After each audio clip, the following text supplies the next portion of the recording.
Bonjour et bienvenue sur Univers Fantasy. Aujourd'hui, on parle de l'épisode 8, le final de la saison 2 des Anneaux de Pouvoir. Évidemment, il y aura plein de spoilers, donc si vous n'avez pas vu cet épisode ou le reste de la saison, je vous invite à revenir plus tard. Ça a été un sacré épisode et j'ai très hâte d'en parler, il y a beaucoup de choses à dire, il s'est passé plein de choses. C'était un épisode très émotionnel principalement et on va commencer tout de suite, on va regarder cet épisode lieu par lieu et on va commencer par Khazad-dûm. Cet épisode il se nomme L'ombre et la flamme, Shadow and Flame, et vu comment il commence, je peux vraiment pas entamer ma vidéo avec quelque chose d'autre. Je crois qu'on a là l'une des meilleures séquences pré-génériques de tous les temps.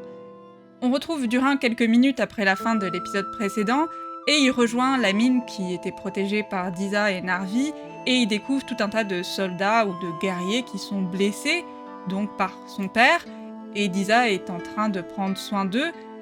Durin lui dit d'amener les guerriers voir des soigneurs et qu'il va aller à la suite de son père et de surtout pas le suivre. Et on le voit donc juste après confronter son père, le roi, qui continue à enfoncer la paroi de la montagne, guidé clairement par l'anneau. Et on a une scène ici qui est très intéressante et très émotionnelle entre Durin et Durin, qui fonctionne parce que depuis la saison 1, ils ont mis en place ces deux personnages de façon très subtile et très délicate pour nous montrer l'amour et le respect que Durin il a pour son père. Quand on le voit là, le supplier d'arrêter, d'être fort et d'enlever l'anneau en faisant référence à son enfance, etc., on comprend le poids émotionnel que ça représente et on comprend aussi la réaction très stoïque de son père, et c'est une scène qui fonctionne très bien. Son père l'ignore évidemment et casse la paroi et on arrive dans une espèce d'immense caverne où Durin découvre des filons de mithril de partout, l'immense richesse de Khazad-dûm que son père essayait d'atteindre depuis plusieurs épisodes maintenant. Et on voit d'ailleurs que être arrivé à cet endroit-là, ça le calme parce que le personnage devient d'un coup beaucoup plus posé. Et il parle de sa vision qu'il a lui de la montagne en disant notamment que son fils ne pourra jamais voir la montagne comme lui il la voit tant qu'il ne porte pas d'anneau. Et on sent un petit peu que l'une des intentions de Durin 3 à ce moment-là, c'était peut-être de suggérer à son fils de porter l'un des autres anneaux des nains. En tout cas, c'est comme ça que moi je l'ai interprété. Cependant, ce joli moment entre ces deux personnages est très vite interrompu par quelque chose qui arrive dans l'obscurité. Évidemment, on sait qu'un Balrog est en train de venir. Il joue beaucoup sur la lumière et sur les flammes dans l'obscurité de la montagne pendant tout l'épisode, et enfin pendant tous ces petits moments-là pour l'arrivée du Balrog. Et ça fonctionne vachement bien, il y a de très beaux jeux de lumière qui fonctionnent vraiment bien, les flammes sont très belles, etc.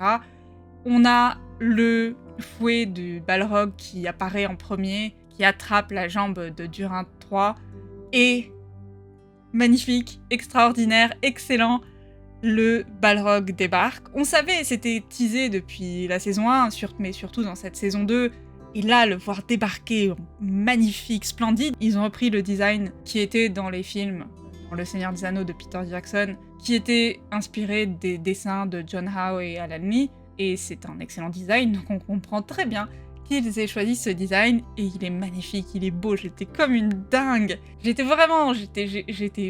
comme une folle, et ça m'a donné envie, honnêtement, d'aller relire l'extrait de la Fraternité de l'Anneau où on rencontre le Balrog aussi. Je vous préviens d'avance, cet épisode m'a donné beaucoup envie d'aller relire des petits bouts du Seigneur des Anneaux, et j'avais envie de les partager avec vous. Si ça vous ennuie, juste passez. Mais je trouve que la description qu'on a dans la Fraternité de l'Anneau, qui est donc dans le chapitre 5 du livre 2, fonctionne très bien avec les images qu'on a eues. Je vais vous la lire très rapidement. Ça dit « Mais la terreur de l'elfe n'était pas due aux trolls. Les orques avaient ouvert leurs rangs et s'écartaient en masse, comme si eux-mêmes étaient effrayés. Quelque chose venait derrière eux. On ne pouvait voir ce que c'était, comme une grande ombre, avec, en son milieu, une silhouette noire, peut-être de forme humaine, mais plus haute. Et on eût dit qu'un pouvoir et une terreur étaient en elle et la précédaient. Elle s'avança près du feu, et le rougeoiement se voila, comme si un nuage s'était penché dessus. Puis, d'un formidable élan, elle bondit par-dessus la faille. Les flammes rugirent, s'élevant à sa rencontre et se levant autour d'elle. Une fumée noire tournoya dans l'air, sa longue crinière s'embrassa et flamba derrière elle. À sa main droite était une lame pointue semblable à une langue de feu. Sa main gauche tenait un fouet aux multiples lanières. « Aïe aïe !» gémit Légolas. « Un balrog arrive !» Gimli écarquilla les yeux. « Le fléau de Durin !» s'écria-t-il. Ah, que j'aime Tolkien et que j'aime quand les images, elles matchent parfaitement avec ce qu'on a pu lire dans les livres. Et ça, évidemment, le fléau de Durin, les flammes, la fumée, le fouet, la lame qu'il tient aussi, tout match à la perfection, les images étaient magnifiques. Et en parlant de Durin, le roi Durin III qui va malheureusement mourir ici face à cet immense balrog qui est complètement abasourdi. Et on sent un petit peu, le lecteur le joue plutôt bien parce qu'on sent qu'il comprend à ce moment-là qu'il a fait une erreur et surtout il comprend que Disa et Durin IV avaient raison et que c'est de ça dont il parlait depuis le début. Le balrog envoie un énorme coup dans l'entrée de la grotte, Durin IV se fait envoyer en arrière, on voit qu'une partie de la montagne ne tient pas très bien, le balrog tombe et se rattrape et on a des images encore une fois magnifiques en termes de flammes, de fumée, c'est vraiment très joli sur les lumières et sur les endroits plus obscurs, etc. Et il y a cette image du roi Durin III qui se relève avec les flammes en arrière, ce qui est assez prenante et assez captivante comme image, et on le voit lentement enlever son anneau et le poser un peu plus loin, et parler à son fils en lui disant qu'il était fort et qu'il l'aime, et qu'il est désormais le roi de Khazad-dûm. Durin IV regarde avec horreur, alors que le balrog s'approche. Je vous jure, quand je fais des screenshots pour préparer ces épisodes, j'avais envie de faire 1 million de screenshots, j'en ai fait beaucoup, j'ai dû sélectionner parmi ceux que je mettais ici, et les images du balrog, elles sont fabuleuses, c'est extraordinaire. J'ai adoré cette séquence. Et donc le balrog contre-attaque, et le roi Durin attrape sa hache, et se précipite à la rencontre du balrog. Le fils est retenu, heureusement, par Narvi, Disa et d'autres nains, qui l'empêche de se précipiter à la suite de son père, et on voit Durin versus le balrog, extraordinaire, splendide, un peu dingue de la part de Durin, parce que le nombre de personnes qui sont capables de se battre toutes seules contre un balrog, il n'y en a pas énormément, je dirais ça. C'est pas impossible, hein, y en a eu quelques exemples, mais c'est vraiment compliqué, et on a vraiment une explosion énorme quand la hache et l'épée du balrog se rencontrent, et c'était un moment, une séquence inoubliable, je pense que je la re-regarderai plein de fois. Il y avait tout, parce qu'il y a évidemment une scène d'action impressionnante avec une créature magique et fantastique qui est unique en son genre et qui est splendide et effrayante et tous les mots qu'on peut associer à l'image qu'a le balrog, mais en même temps on a une séquence très émotionnelle où Durin redevient lui-même et arrête d'être influencé par l'anneau et connecte une dernière fois avec son fils. Ça fonctionne super bien sur les deux niveaux, c'est impressionnant visuellement et c'est touchant émotionnellement. Rien à dire, quand le générique a commencé sur ce dernier épisode, j'étais au sol, par terre, à halluciner. Ça commençait fort bien. Il faut dire que pour finir cette saison en beauté, commencer l'épisode par un balrog, c'est une belle façon d'avoir un résultat impressionnant. On ne voit pas beaucoup les nains le reste d'épisode, mais on a quand même quelques scènes supplémentaires. On les voit notamment avoir des funérailles pour Durin III, donc on voit Durin et Disa en deuil face au trône du roi, et on sait évidemment que Durin a envoyé quand même des troupes en Eregion pour aider Elrond, même si ils sont un peu en retard, ils y sont allés quand même, et quand Narvi revient de la bataille d'Eregion, Durin est tout à fait prêt à envoyer encore plus d'aide à Elrond et aux elfes, et Narvi va parler du fait qu'ils ont leurs propres problèmes, et Narvi et Disa vont parler du fait qu'ils ont leurs propres problèmes à régler, notamment que les autres tribus des nains ont payé un tribut très fort à Durin III pour obtenir des anneaux, et qu'il va peut-être falloir donner ces anneaux, et surtout il parle du fait que Durin IV n'est pas forcément acclamé par tout le monde et que tout le monde ne le considère pas comme légitime, parce qu'apparemment il y aurait un frère pour Durin, donc, qui serait un deuxième fils de Durin III,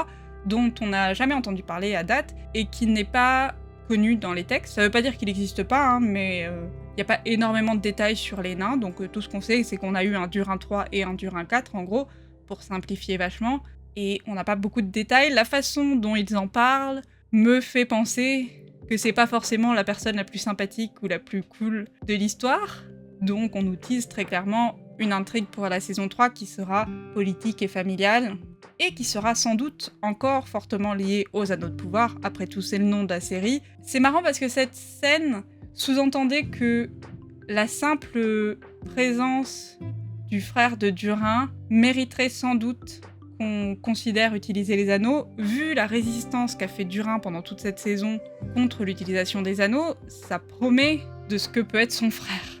Mais on en saura sans doute plus la saison prochaine, et ça conclut donc les intrigues de Khazad-dûm pour la saison 2. Et évidemment, pour cet épisode, les scènes à Khazad-dûm étaient extraordinaires. Balrog, donc extraordinaire. Simple comme équation. Et si on regarde un petit peu sur toute la saison, Khazad-dûm et les intrigues autour des nains restent parmi les choses que je préfère dans Rings of Power. Je trouve les personnages particulièrement bien caractérisés, les acteurs sont excellents. J'ai beaucoup aimé d'avoir Durin en opposition à l'utilisation des anneaux, il faisait un parallèle intéressant avec Elrond, et ces deux personnages ont une connexion vraiment intéressante, même si cette saison ils n'ont pas été beaucoup ensemble. Les voir, même en séparés, avoir la même attitude par rapport aux anneaux, j'ai trouvé ça vraiment bien. J'ai adoré toutes les petites scènes entre Durin et Anatar, parce que Durin a tout de suite saisi qu'Anatar, il y avait un truc qui clochait avec lui, et on apprécie. Je pense que potentiellement en saison 2, on verra un peu plus des nains, j'espère. Ils ont quand même un énorme problème à régler, qui est le Balrog. Pour l'instant, on imagine qu'une partie de la montagne s'est effondrée sur lui, donc c'est pas une question ultra urgente, mais ça va le devenir très rapidement. Ils ont donc cette intrigue politique et familiale, et en plus, ils vont devoir gérer Sauron, évidemment, qui va continuer à attaquer toute la Terre du Milieu. Donc ça promet plutôt du très bon. On a eu une très bonne saison à Khazad-dûm, comme en saison 1. Ça continue à être vraiment un des points très forts de la série, donc rien à redire vraiment sur cette partie-là. On va enchaîner sur Numénor, la belle et magnifique Numénor. Comme j'avais décidé de traiter cet épisode en me concentrant sur chaque lieu, je suis allée chercher des illustrations de chaque lieu un petit peu dans mes fichiers de screenshots.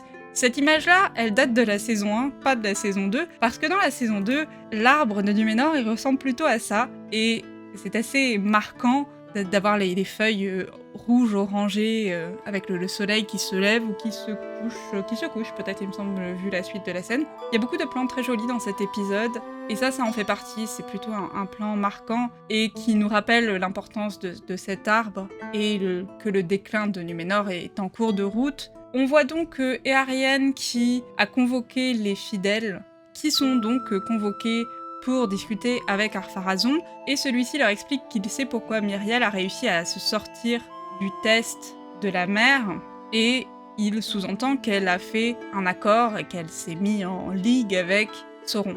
Et il utilise notamment un courrier qu'il donne donc au leader des fidèles, qui parle du retour de Sauron. Ce que j'ai trouvé dommage, c'est qu'ils n'expliquent pas vraiment d'où vient ce courrier. On sait évidemment que Ar-Pharazôn a vu Halbrand dans ses visions, et que d'une façon ou d'une autre, il a compris que Halbrand était Sauron, très bien, qui évidemment serait pas suffisant comme explication pour le leader des fidèles. Par contre, ce courrier a l'air de l'être. L'interprétation que moi j'ai faite, c'est que Gil-galad avait probablement envoyé des courriers à tous les seigneurs de la Terre du Milieu et de Numénor pour les informer que Sauron était de retour, pour pas qu'ils se fassent avoir comme eux se sont fait avoir, et que tout le monde se prépare à combattre contre Sauron.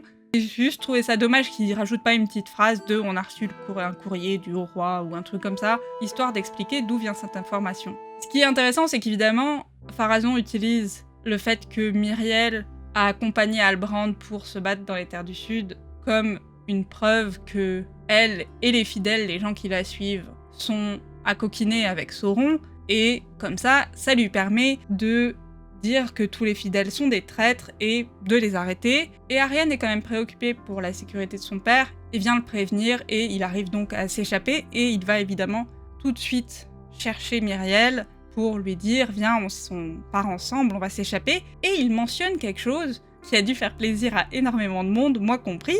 Il mentionne son deuxième fils, Anarion.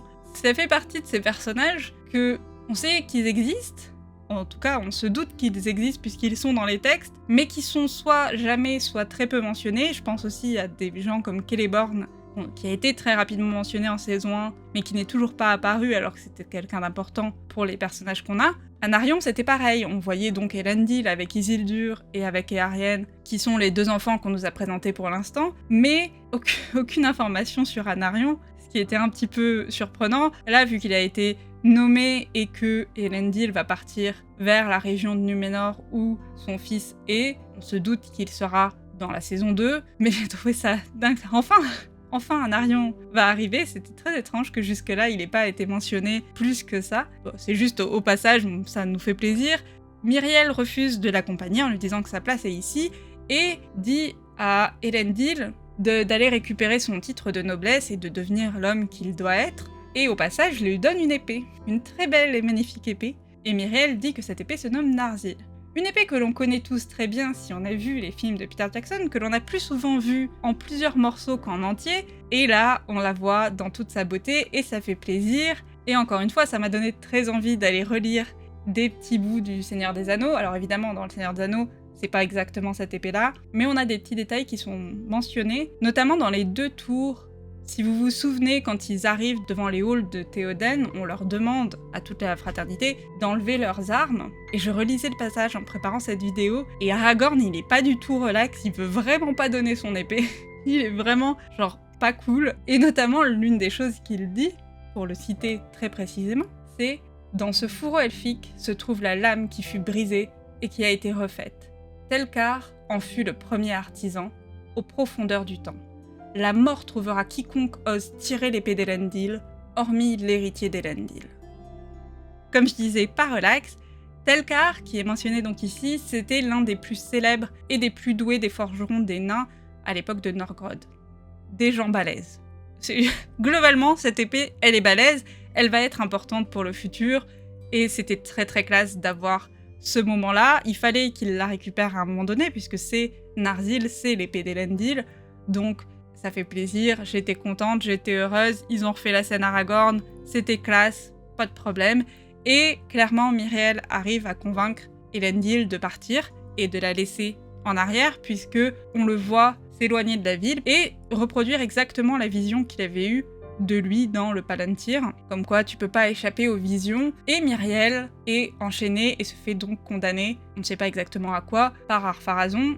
Ça nous tisse des choses pour les prochaines saisons. En tout cas, le destin de Myriel, pour l'instant, est dans les mains de Pharazôn, et ce sera intéressant de voir où on va aller.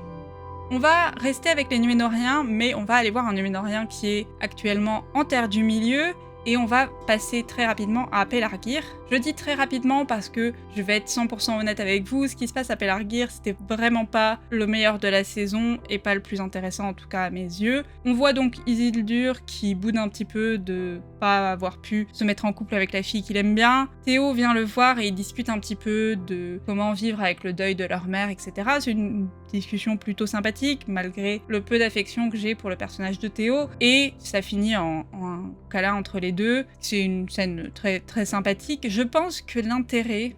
J'essayais de réfléchir à quoi ça servait d'avoir laissé Isildur là pendant toute cette saison et d'avoir eu toutes ces scènes avec Théo, etc. Je pense que l'intérêt était double. Un, ça permettait d'avoir Elendil qui traversait un nouveau deuil et qui se reposait de plus en plus sur sa foi, donc devenait un fidèle plus convaincu, et se reposait de plus en plus sur Myriel. Donc ça, c'était pour le personnage d'Elendil. Pour le personnage d'Isildur, je pense que l'intérêt, c'est de lui faire des accroches en Terre du Milieu. De lui donner envie de revenir, et d'avoir des envies qui sont plus que « Ah, j'ai envie de découvrir à quoi ressemble cette terre », qui sont vraiment du « J'ai des amis, j'ai des amours, j'ai des gens que je veux aider et que je veux pas laisser dans la misère que va causer Sauron à cet endroit-là ». En soi, c'est des bonnes raisons. Je trouve juste qu'elles étaient un peu maladroites dans leur exécution, peut-être, ou juste globalement moins intéressantes que ce qui se passe ailleurs, en fait. On a Estrid qui vient voir aussi Isildur après ce moment avec Théo, et ils échangent, en gros, ils se disent qu'ils s'aiment bien. Estrid explique que la gentillesse que lui montre son copain actuel, elle l'a confondu avec de l'amour, et que,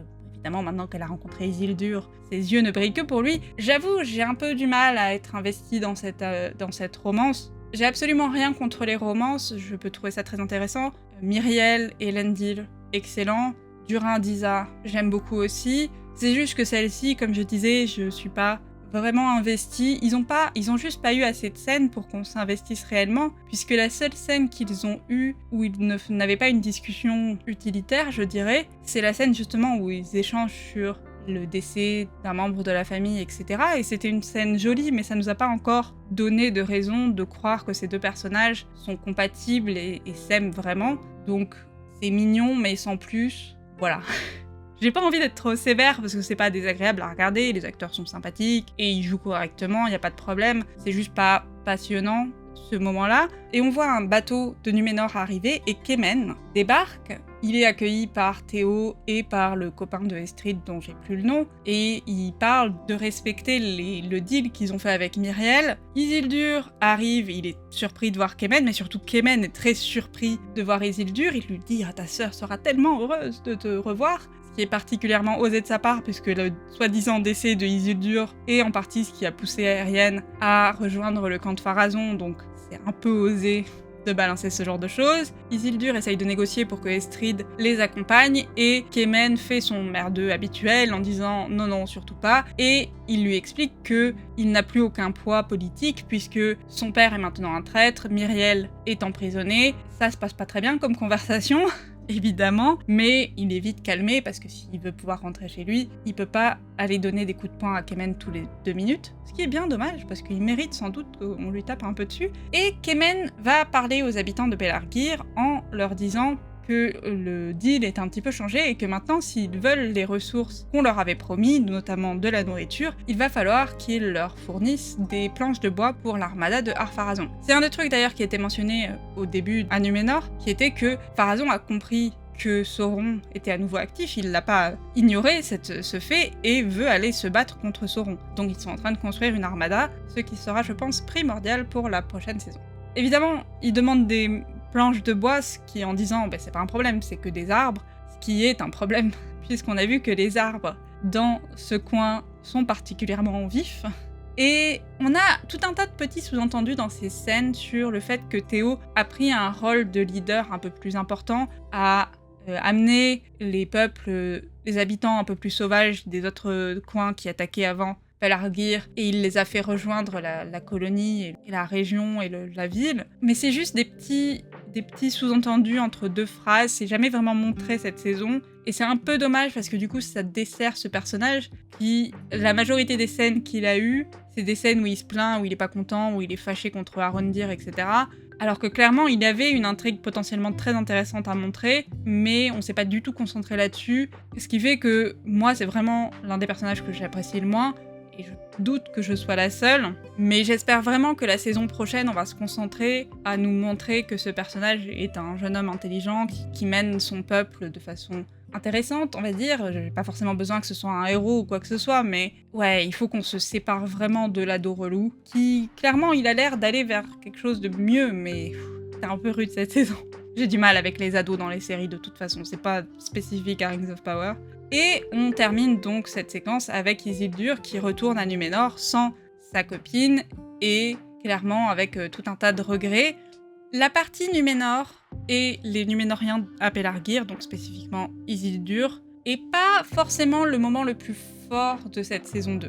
En saison 1, j'appréciais vraiment beaucoup Numénor et je les aime toujours, mais j'ai l'impression que toute cette saison a servi à nous préparer pour ce qui va se passer en saison 3. Je pense que la problématique, c'est qu'ils n'ont pas le temps, vu toutes les autres intrigues qu'il y a dans Rings of Power, de se concentrer sur les intrigues politiques de Numénor. Ils avaient besoin d'arriver à un stade qui est le stade de départ de l'histoire de Numénor dans les textes, c'est-à-dire Pharazôn usurpe le trône de Myriel et va entrer en guerre contre Sauron.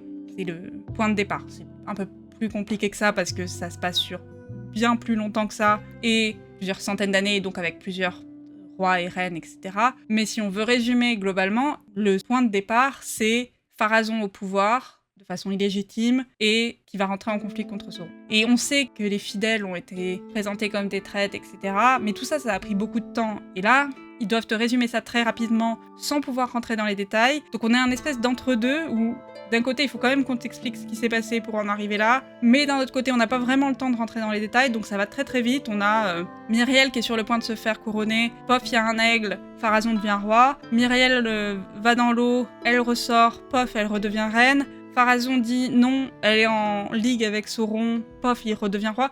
Et c'est très très rapidement, on n'a pas vraiment le temps de rentrer dans les détails un peu manipulateurs et vicieux de la politique qui sont intéressants à voir quand on voit ce genre de série. Et du coup, ça fait un peu abrupt, je trouve personnellement, mais c'était pas inintéressant. J'aime beaucoup Elendil et Myriel notamment, je trouve que l'acteur qui joue Pharazôn est excellent, j'ai très hâte qu'on lui donne plus de choses à faire, de plus de dialogues, etc. Et du coup, c'était pas mauvais, c'était juste pas le cœur de l'histoire pour cette saison. Je pense que la prochaine saison sera en grande partie sur Numénor. Je pense que 3 et 4 sera Numénor principalement, si on a les 5 saisons promises. Et du coup, c'est vraiment pas le plus mémorable Numénor cette saison, mais c'était correct. Tout va bien, j'ai pas détesté. Je dirais juste sur Pelargir, si la partie Théo est vraiment pas mon favori, ça je l'ai dit. Par contre, Arondir, j'aime toute l'histoire d'Arondir. L'histoire d'Arondir, elle est vraiment intéressante. En partie parce que c'est bien aussi de ne pas voir que des seigneurs, des rois et des dirigeants. Arondir, c'est juste un soldat random qui était là et qui a vécu son histoire, qui a rencontré quelqu'un, qui a perdu cette personne, qui a essayé de partir pour trouver sa revanche et qui s'est retrouvé impliqué dans quelque chose de plus grand que lui, etc. Et ça, c'est vachement intéressant et c'est vachement bien. Et du coup, je sors un petit peu Arondir des critiques que je peux avoir sur Pelargir. J'ai beaucoup aimé les Ents aussi, donc en gros, il y a plein de trucs positifs et quelques petits éléments négatifs. Voilà pour Numénor et les Numénoriens. Et maintenant, on va se rendre à l'Est, à Rhûn, où on se retrouve un tout petit peu plus tard que ce qu'on avait terminé dans l'épisode d'avant, puisqu'on voit l'étranger qui arrive dans le village des Forteaux, et il est accueilli par le mage noir qui l'appelle mon ami, qui lui dit qu'il le connaît depuis l'extrême ouest et qui lui propose de l'aider à retrouver son nom, son bâton, etc. Et il lui dit notamment qu'ils pourront ensemble vaincre Sauron. L'étranger est un peu perplexe et demande évidemment à retrouver ses amis, Poppy et Nori, et on comprend d'ailleurs avec cette scène que l'étranger a décidé de ne pas passer son temps à chercher son bâton et d'aller sauver ses amis à la place. Et on retrouve donc Poppy et Nori prisonnières des Godrim. Je suis allée chercher le mot parce que j'étais vraiment pas sûre, ils ont donné très très peu d'infos sur ces personnages-là. Et on comprend donc que l'espèce de petit combat qu'on les voyait en train de préparer a eu lieu et qu'évidemment les hobbits ont perdu. C'est dommage qu'on l'ait pas vu, je trouvais ça étrange qu'on nous tease un petit conflit et qu'on le voit pas ensuite, bon c'est pas très grave. Et le chef donc des Godrin dit au mage noir qu'il ne les libérera que quand celui-ci réalisera les promesses qu'il leur a données. On n'a pas de détails là-dessus, mais clairement ce genre de petit chantage n'est pas au goût du mage noir qui envoie voler le gars en question et le tue immédiatement. Les autres soldats s'enfuient et on voit que le mage noir essaye de dire « Vous voyez, il est pas méchant, hein, regardez, il a fait en sorte de libérer les pieds velus et les forteaux. » Et Poppy et Nori, à juste titre, se demande est-ce que c'est comme ça, en montrant le cadavre du soldat, qu'il va mener sa quête. Et le mage noir est surpris qu'elle fasse preuve de pitié envers quelqu'un qui leur voulait du mal. Et elles disent que oui, elles ont pitié de ce gars, qui est maintenant mort. Hein. Et il dit une phrase qui est « La pitié ne défera pas Sauron ». Ce qui est évidemment très ironique puisque c'est la pitié de Bilbo qui n'a pas voulu tuer Gollum qui permettra à l'anneau d'être détruit et donc à Sauron d'être tué dans plusieurs milliers d'années. Et j'ai trouvé que cette scène était vachement intéressante et vachement bien faite.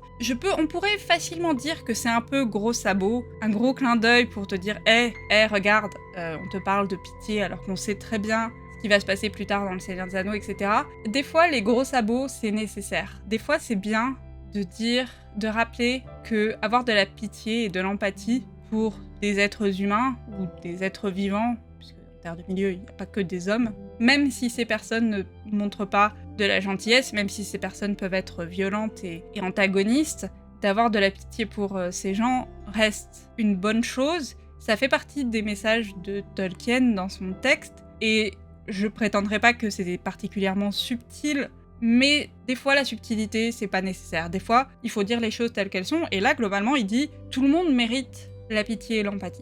Et si t'es pas capable de comprendre ça, et si t'es pas capable d'accepter ça, peut-être que t'es pas dans le camp des bonnes personnes. C'était pas subtil, mais j'aime quand même ce message, du coup j'aime cette scène. D'ailleurs, en parlant de pas très subtil, je continue à penser que ce personnage est Saruman, en partie parce qu'on nous le présente ici comme quelqu'un qui veut se battre contre Sauron, mais qui est prêt un petit peu à faire tous les sacrifices possibles et imaginables, qui s'en fout un petit peu de la vie des hobbits et des mecs random dans les campagnes, du moment que ça permet de se débarrasser de Sauron et potentiellement de prendre sa place ensuite. Si c'est le cas et que c'est Saruman, je questionne un petit peu la sanité de Gandalf à accepter qu'il dirige le Conseil Blanc, à aller lui demander conseil après avoir trouvé l'anneau unique dans la Fraternité de l'Anneau. Quand même, le mec, il est louche. S'il est louche à ce point-là depuis le départ, Gandalf, choisis mieux tes amis quand même, hein. Parce qu'ils étaient réellement amis, Gandalf et Saruman. C'était pas une façade, hein, mais... Enfin, peut-être pour Saruman, mais pas pour Gandalf en tout cas.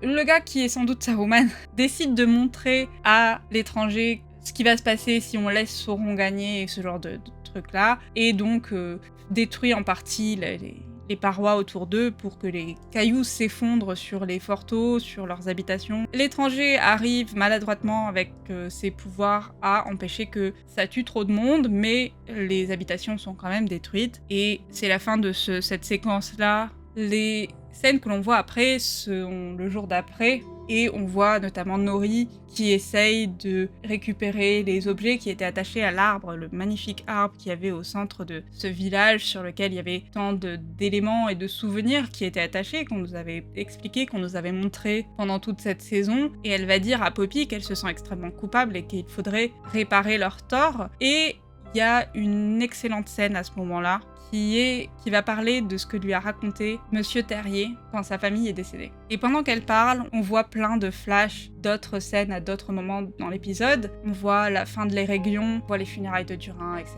etc.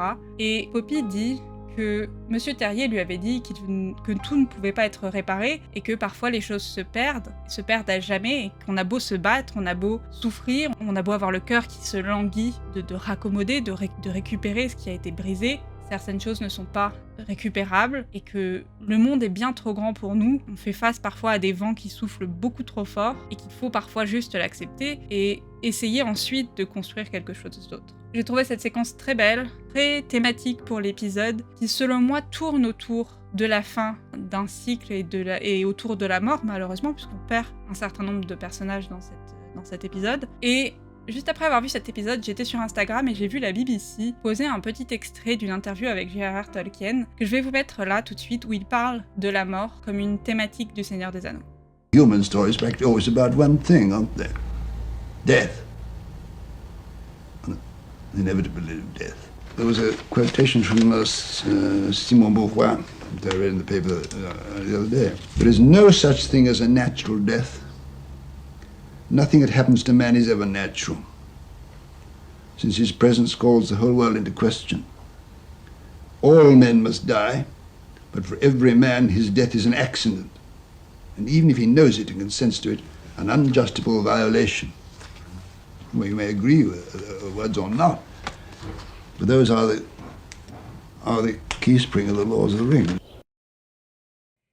Et vraiment, cet extrait, j'imagine que les gens à la BBC ils ont eu la même impression. Cet extrait a résonné particulièrement bien avec cet épisode, puisque c'est vraiment, comme je disais juste avant, la thématique de l'épisode, la mort, la fin d'un cycle. Là, les Forteaux, ils doivent abandonner leur maison, les elfes doivent accepter que l'Erégion est tombée et que tout un tas d'autres elfes sont morts, dont Celebrimbor. Ils doivent accepter que Sauron est revenu. Isildur doit dire au revoir à la femme qu'il aime.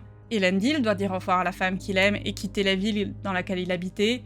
C'est vraiment la fin d'un cycle et c'est des situations qu'ils ne peuvent pas réparer. Ils ont essayé d'empêcher que ça arrive, etc. Et je pense pas que Tolkien à aucun moment dise qu'il faut pas essayer, mais t'arrives parfois à des stades où si la personne en face de toi est morte, tu peux pas la sauver. Il faut juste apprendre à vivre avec et essayer de construire autre chose. Et c'était un très beau moment, c'était très bien joué par l'actrice et très bien monté, puisque comme je disais, on voit des petits flashs des autres moments de l'épisode. Et c'était très Tolkien comme moment et ça fait toujours plaisir. Quand il y a un moment dans l'épisode qui te fait penser à Tolkien, c'est toujours vraiment réconfortant pour moi en tout cas. Et on voit vraiment que c'est douloureux pour Nori. Elle a vraiment intériorisé cette culpabilité d'avoir ramené le malheur sur les Forteaux. Et je pense aussi qu'à ce moment-là, elle a pris une décision sur sa propre vie, qui est qu'elle va pas continuer son voyage avec l'étranger, elle va accompagner les Forteaux dans leur nouvelle aventure, sans doute à la recherche d'un nouveau lieu de vie, et elle les accompagne dans leur première errance, comme elle dit, et c'est plutôt un joli moment, triste, mais pas déprimant. C'est triste, mais on avance vers quelque chose d'autre, et encore une fois, c'est très Tolkien comme façon de voir les transitions de la vie. En parlant de changement, les pieds velus disent au revoir à l'étranger, les Forteaux aussi, et on a Merrimack qui va lui dire adieu grand elfe, et puis la leader des Forteaux qui va utiliser le même terme, grand elfe, et on comprend évidemment que c'est de là dont il va prendre son nom. Il l'explique après un petit peu avec Tom Bombadil, et c'est un peu simpliste, bébête, mais pas de façon méchante, mais c'est Hodor à nouveau, si on veut. Mais au final, c'est un petit peu comme ça que les noms y naissent, et c'est comme ça que les noms y naissent aussi chez Tolkien. Gandalf, en vrai, il a environ 15 noms différents, et une bonne partie de ces noms, il les a eus parce que les différents groupes qu'il a croisés dans sa vie ont juste décrit ce qu'il voyait, et qui il était et ce qu'il faisait, et il a obtenu comme ça tout un tas de noms. Et c'est comme ça qu'au final, les noms étaient devenus quelque chose dans le passé. Tu t'appelais Albert Dupont parce que t'habitais à côté du pont. Bah là c'est pareil, ils trouvent que le mec il ressemble à un grand elfe parce qu'ils ont jamais vu d'elfe de leur vie et que le mec il est grand, il est sympa, ça doit être un elfe, et à force de déformation, on arrivera sur Gandalf. C'était un peu simpliste la façon dont on arrive à ce nom-là, mais je suis pas fâchée contre, c'est plutôt mignon, et j'ai pas trouvé que ils ont fait une énorme révélation genre tung tung, c'est Gandalf. On savait depuis une saison à peu près que c'était Gandalf. En début de saison 1, c'était mystérieux et il y avait un questionnement, est-ce que ça pourrait être Sauron, est-ce que ça pourrait être quelqu'un d'autre, etc. Mais depuis la fin de la saison 1, globalement, on savait que c'était Gandalf.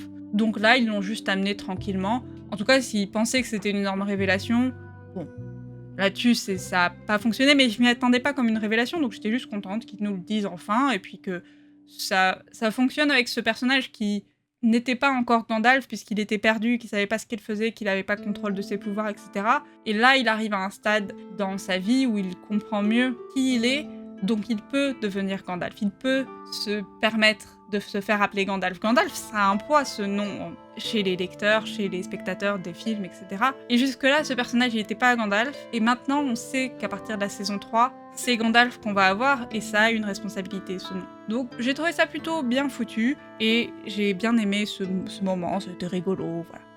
Le moment d'adieu entre ces deux personnages, donc entre Nori et Gandalf, était plutôt touchant et très doux, et vraiment sympathique à voir comme scène. On sent Nori qui grandit un petit peu, la version de Nori qu'on avait en saison 1, qui voulait juste avoir des aventures et une vie un petit peu différente que sa vie classique de pieds velus, a un peu disparu pour quelqu'un qui prend des responsabilités et qui choisit sa destinée de façon très stricte, on va dire. Et on sent aussi que Gandalf, tellement l'habitude de l'appeler l'étranger maintenant que ça va être difficile, accepte aussi maintenant que leurs chemins se séparent, même si Nori lui rappelle que finalement ils se ressemblent pas mal, malgré les 1001 différences qu'ils ont, ils restent des personnalités très proches l'un de l'autre, et évidemment c'est une belle image qui nous rappelle l'appréciation que Gandalf a pour les hobbits en général. C'était très touchant et très mignon. Juste après que les pieds velus, les Forteaux soient partis, Gandalf voit un bâton au sol et on reconnaît évidemment le design du bâton de Gandalf, culte et unique. Et on le voit ensuite marcher dans l'obscurité pour rejoindre la maison de Tom Bombadil avec le bâton, et on se rapproche de plus en plus du look iconique de Gandalf. On n'y est pas encore à 100%, mais on s'en rapproche très fortement. Il retrouve Tom Bombadil, il lui dit « j'ai choisi l'amitié plutôt que le pouvoir ». C'était évidemment le choix à faire, et Tom Bombadil lui explique que c'est pas le sorcier qui choisit son bâton, mais le bâton qui choisit son sorcier, comme pour son nom qui lui est attribué, c'est pas lui qui choisit son nom, et c'est là où il mentionne le fait qu'il va s'appeler maintenant... D'ailleurs, il dit pas que je vais m'appeler Gandalf, il dit « Ah, c'est comme ça qu'ils vont m'appeler les Forteaux et les Pieds Velus ». Révélation à ce moment-là. Et on les voit ensuite tous les deux se poser pour boire un thé et pour chanter ensemble. Et c'est un très beau moment, très Tolkien encore une fois. J'ai un petit truc pour les moments dans les adaptations de Tolkien où les personnages chantent, parce que si on voulait être très fidèle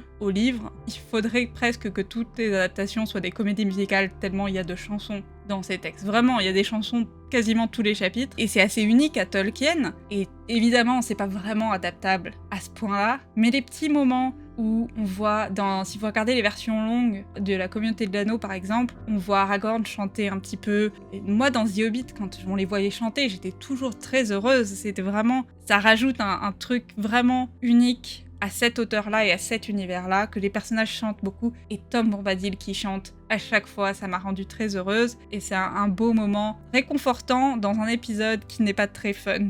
Avec raison, mais qui est pas très fun. Et cela conclut donc les intrigues de Rune, des Pieds Velus et de Gandalf. J'aurais tendance à dire, j'aime beaucoup les Pieds Velus, je les aimais beaucoup en première saison, et je continue à les apprécier ici. J'aurais peut-être juste tendance à dire que cette intrigue était sans doute trop courte pour 8 épisodes. Alors on les a pas vus dans les 8 épisodes, mais on sentait que c'était un petit peu étiré, parce que un peu comme les intrigues des Núménoriens, clairement, ils avaient moins de choses à dire qu'ils avaient de choses à dire sur les elfes. Et c'était une saison des elfes globalement, hein. Donc on sent que c'est un tout petit peu étiré, mais je trouve toujours que toutes les intrigues autour des Pieds Velus apportent de la légèreté et de la douceur qui sont nécessaires pour les épisodes, et j'ai pas vraiment de reproches à leur faire, j'étais très contente. J'étais plutôt heureuse avec l'interprétation de Tom Bombadil qu'ils ont faite, qui était un choix très risqué je pense, c'est bien pour ça que personne ne l'avait adapté jusque-là, ou très peu, et au final ils ont eu un résultat que j'ai beaucoup aimé. Je me demande si on le verra encore dans la saison 3, je sais pas vraiment où ils vont aller, ni avec les Pieds Velus, ni avec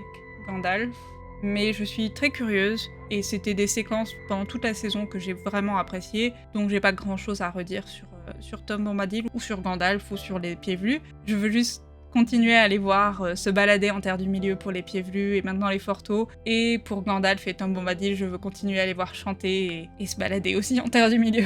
Globalement, je veux une série télé cosy où t'as juste des personnages qui boivent du thé et qui chantent des chansons.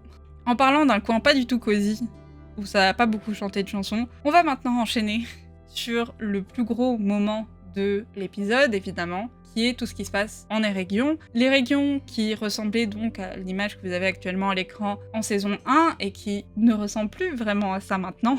Et encore une fois, je suis retournée au livre La Fraternité de l'Anneau parce que l'Eregion est mentionné très brièvement dans un petit passage alors que la communauté s'approche de la Moria, et il passe dans la région qui était l'Eregion avant et qui, au 3e âge, s'appelle la Houssière.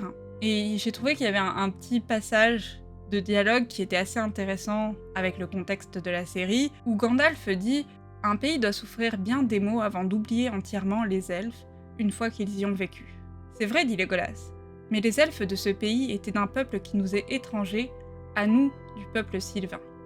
Et les arbres et l'herbe n'en gardent plus de souvenirs. Mais j'entends les pierres pleurer leur absence.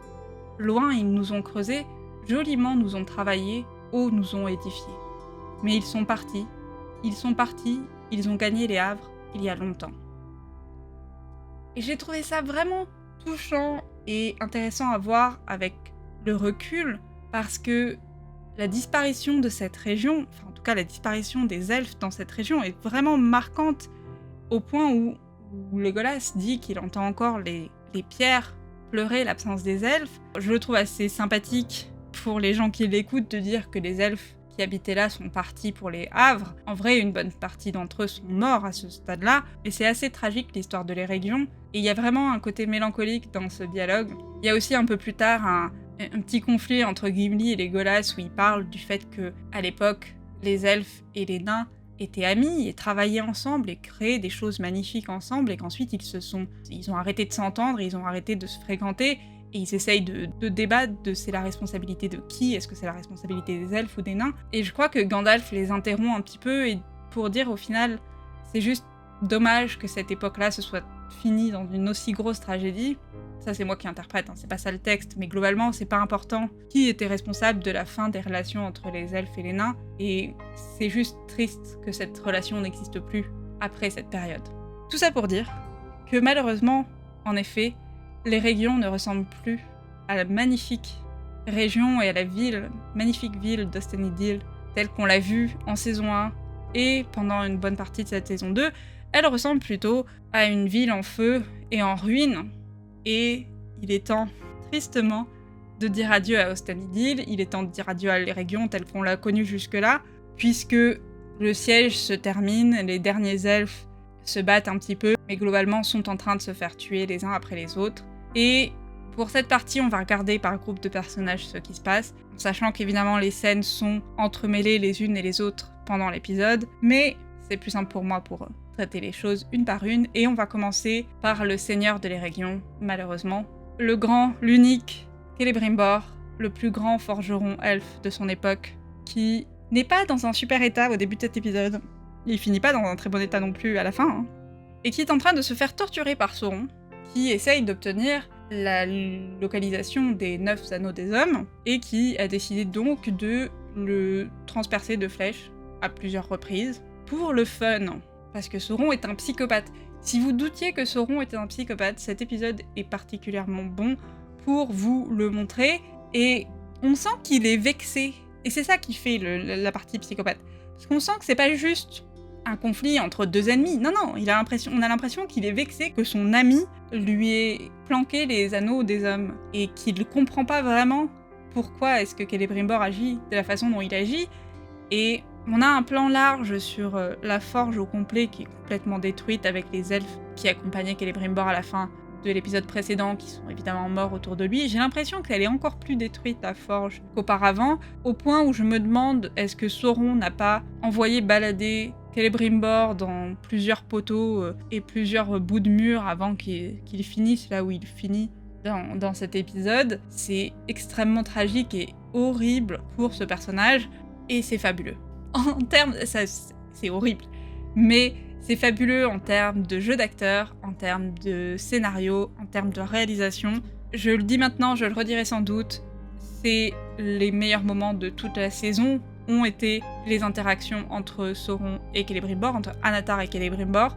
On a eu une masterclass en jeu d'acteur, on avait ces deux personnages qui étaient globalement dans un huis clos, quasiment une pièce de théâtre qui se tenait dans cette forge où on les voyait interagir. On a vu cette relation ultra toxique, ultra perverse se construire, se déconstruire, et c'était fascinant à voir, c'était excellemment bien joué. J'ai pu reprocher à d'autres bouts d'intrigue d'avoir pas assez à raconter ou trop à raconter, ou de pas assez prendre de temps pour complexifier certains sujets, ou etc. Ici, non, on comprend que l'ambition et l'envie d'aider et tout un tas d'autres raisons ont poussé Celebrimbor à faire confiance à Anatar. On comprend que pendant tous ces mois-là, on imagine que ça s'est passé quand même sur plusieurs mois dans la série, Celebrimbor avait quand même, au fond de son esprit, une petite voix qui lui disait que quelque chose clochait avec Anatar et qu'il y avait sans doute un risque à faire ça. On a vu comment Anatar arrivait à chaque fois à le rattraper, à chaque fois qu'il commençait à douter, il le ramenait avec lui, etc., en utilisant des illusions, en utilisant son ambition, en utilisant sa crainte que Gil-galad ferme sa forge, etc., etc. C'était excellemment bien fait. On ne se dit pas que Celebrimbor est idiot pour s'être fait avoir, ou en tout cas moi je me suis pas dit ça. Il a des défauts et son ambition en est un gros, mais c'est pas de la bêtise en fait. C'est pas oh là là, t'es con, t'aurais dû voir que c'était Sauron. Non, on comprend comment il est tombé dedans. Et là c'est la conclusion de cette pièce de théâtre magistrale, et c'est une fin horrible, mais de tout aussi haut niveau que tout ce qu'on a vu jusque-là. J'avais envie d'applaudir et de pleurer face à la performance de ces deux grands acteurs, et Charles Edwards nous manquera beaucoup. Au passage, Sauron nous fait une petite référence à Gondolin, ce qui est toujours cool. Je vais pas expliquer ce qu'est Gondolin parce que ça prendrait beaucoup trop de temps, mais si vous êtes curieux, je vous invite à aller vous procurer le livre La chute de Gondolin. C'est un livre complet, et ça se peut que la ville chute à un moment donné. C'est une ville, Gondolin. Et ça m'a fait plaisir, toutes les petites références au lore me font toujours plaisir, donc je le mentionne rapidement. Sauron continue, et c'est là que je dis que c'est un psychopathe et il est pas bien dans sa tête, le mec. Sauron continue à pousser cette espèce de scénario comme quoi c'est la faute de Celebrimbor ce qui lui arrive. Il lui fait un truc genre « Regardez ce que vous vous êtes infligé, ce que vous vous êtes fait, et puis moi je veux que apporter du bien et des merveilles au monde, je veux que les gens profitent de vos œuvres extraordinaires. » Et il mélange ces deux, c'est ta faute ce qui t'arrive, mais t'es un mec génial, il faut juste que tu me laisses moi t'aider. Il continue alors que il est littéralement en train de tirer des flèches sur Celebrimbor à ce moment-là, et je pense, en tout cas la façon dont l'acteur l'interprète et moi, la façon dont j'ai compris cette scène, c'est que Sauron est premier degré. C'est-à-dire qu'il manipule, mais il y croit un petit peu. Je pense qu'il croit réellement qu'il était ami avec Celebrimbor. Et que le fait qu'il lui tire dessus et qu'il le torture psychologiquement et physiquement n'est pas vraiment un repoussoir complet à ce que Celebrimbor décide à nouveau d'être son ami en fait. Et quand Celebrimbor refuse d'écouter quoi que ce soit que lui raconte Sauron, il est un peu choqué, il est un peu genre je comprends pas. Vraiment, pourquoi tu refuses de me laisser t'aider, etc. Et c'est marrant parce que vraiment Sauron, il a du mal à comprendre qu'on ne veuille pas être pote avec lui. Et il va te manipuler, il va te mentir, il va te trucider toute ta famille, toutes tes amis. Et après il va dire mais je comprends pas. Voyons, c'est pas de ma faute, c'est toi qui m'as forcé à tuer tous tes potes. Voyons. Et ce qui fonctionne vraiment bien, c'est qu'on a vraiment l'impression qu'il est sincère dans sa folie, dans son incapacité à comprendre les réactions des gens autour de lui. Mais, et ça c'était plaisant à voir, malgré le sang et la souffrance, etc., Celebrimbor est complètement sorti de sa manipulation. Il est plus du tout dans le délire de Sauron. Et je pense qu'il y a des moments qui font que les personnages se sortent de l'enchantement qu'on va dire que Sauron a mis sur leur esprit. Je pense que Celebrimbor, c'est quand il s'est coupé le pouce. À partir de là, il était plus du tout manipulable. Je pense que Galadriel est encore, à ce stade-là de l'histoire, est encore enchantée, ou en tout cas manipulée. Sauron est toujours dans son esprit, et qu'elle s'en libère quand elle se laisse tomber de la falaise à la toute fin de l'épisode. Ce qui est intéressant du coup pour Celebrimbor, c'est que là, Sauron essaye de le manipuler un petit peu, et qu'il entend rien, et qu'il se moque de lui alors qu'il est en train de mourir. Il lui dit notamment que les anneaux sont hors de sa portée, et que bientôt lui sera hors de sa portée aussi, puisqu'il est sur le point de mourir. Et quand Sauron parle de son art de nécromancie, Celebrimbor se fout de sa gueule en lui disant que son seul art, c'est la traîtrise, et qui est si pure qu'elle trahira la main qui la forge. Et j'ai trouvé ça... Insulter un Maya, ce Maya-là, Sauron, en lui disant qu'il est pas capable, que c'est pas un artisan, que c'est pas un créateur, c'est osé de la part de Celebrimbor. Il est sur le point de mourir, il peut se permettre, mais ça vénère Sauron sérieux. Il est furax, au point où il va faire quelque chose que je pense qu'il ne comptait pas faire, qui est qu'il va tuer Celebrimbor. Je pense qu'il avait l'intention, à l'origine, de continuer à utiliser Celebrimbor d'une façon ou d'une autre pour continuer à créer des choses. C'est un artisan incroyable. Celebrimbor se le tuer à ce moment-là est un peu absurde et fait preuve d'émotions, de colère qui ne sont pas raisonnées, on va dire. Mais, chose qui n'aide pas, Celebrimbor, avant de se faire tuer, va dire, je les ai notées parce que c'est les dernières paroles de Celebrimbor et elles sont classe, il va dire exactement « Écoutez-moi, ombre de Morgoth, écoutez les dernières paroles de Celebrimbor, les anneaux de pouvoir vous anéantiront, et à la fin, je vois qu'un seul causera votre perte irrémédiable. » Le teasing du Seigneur des Anneaux. Ça fout Sauron en rage pas possible, au point où il va transpercer Celebrimbor avec une lance et le tuer. Et la scène est extrêmement violente et horrible, et on se sent tellement mal pour ce personnage.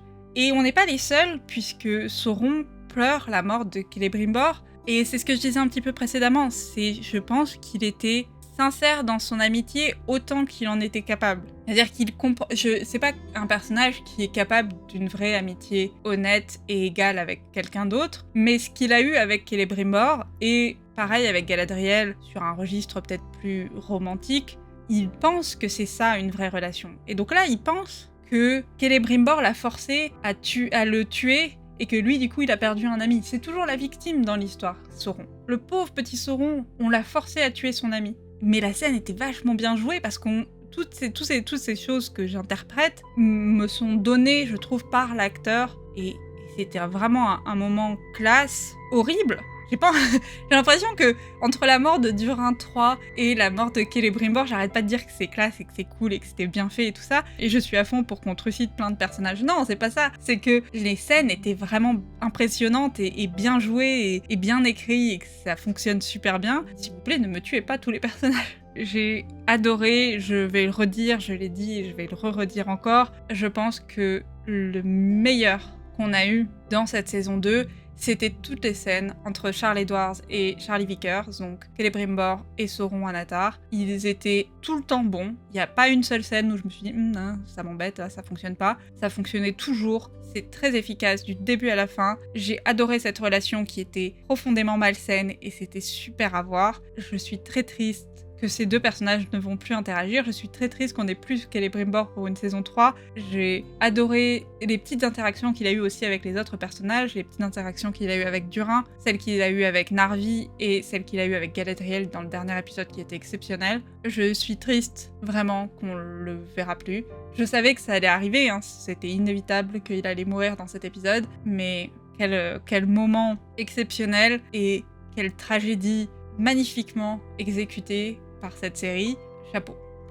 Vraiment, je suis fan. C'est horrible, mais je suis fan. Alors que Sauron est en train de pleurer la perte de Celebrimbor qu'il vient de tuer lui-même, il se fait interrompre par le fameux orc qui questionnait les décisions de Hadar à sacrifier d'autres Uruk pour la cause, qui vient lui demander s'il est Sauron. Et Sauron répond la même chose qu'il a répondu à toutes les personnes qui lui ont demandé de confirmer son identité. Il lui répond qu'il a bien des noms, qu'il a été nommé plein de choses tout au courant de sa vie. Et j'ai trouvé ça intéressant parce que ce serait un petit peu étrange que Sauron dise lui-même qu'il est Sauron. Son nom, à l'origine, avant qu'il soit corrompu par Morgoth et tout ça, c'était Myron, donc il pourrait se présenter comme Myron, mais je doute qu'il le fasse parce que personne connaîtrait ce nom-là. Mais si vous regardez les origines du nom Sauron, notamment son étymologie, Tolkien a changé un petit peu, a eu différentes idées, et il y a différentes étymologies en fonction de l'époque où tu regardes. Mais globalement, tous les termes qui se rapprochent du mot Sauron ont des significations dans le genre de puanteur, fétide, dégoûtant, immonde, détestable. Donc il y a très peu de chances que Sauron utilise lui-même ce nom.